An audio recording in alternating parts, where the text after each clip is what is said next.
عليكم maalin wanaagsan waxaan rajaynaynaa waxaantiin waxaan rabaa gool inaan idinka dabageeyo intriga aan qaato reasonka aan ku qaatay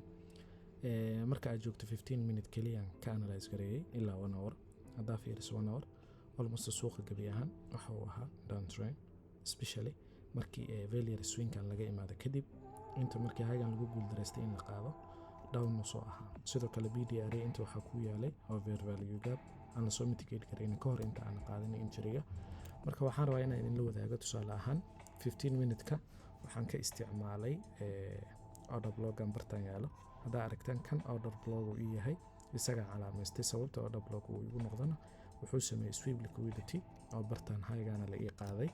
hayga markii la sweep gareeyay and then waxaan sugayaa in lagu soo laabto main threshold-iga oo ah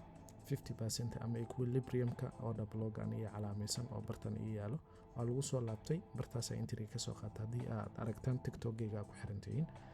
sidoo kale entry kale waxa jiray aan ka qaato bartaan isagana laakiin ma soo post gareynin akana entry-ga hadaa fiirisan 15 minute goal loo ahaa sidoo kale waa kana main threshold-iga markii lagu soo laabtay entry koowaad kan waa kan labaadna kan ka soo qaatay I think so hadaa fiirisan intrigaas hadaa idin tuso waa kana 15 minute-ka waa midkan hadii ii socdo almost intaan ilaa iyo main threshold-igan markaan imaaday aan dhahay fair value gap-kan raali noqda markaan imaaday waa ka degay I think so intaasna enough ahead sababtoo ay entry koowaad kan aan ka qaatay kan sidoo kale entry aan qaato way jireen aan soo post-gareeyay Twitter-kayga duu follow ku yahay good hadii aadan ahayn waa soo follow gareyn kartaa waxa ku qoran Cabdiqaadir Biro sawirkaas saaran lacagtan waxaan soo dhigay maanta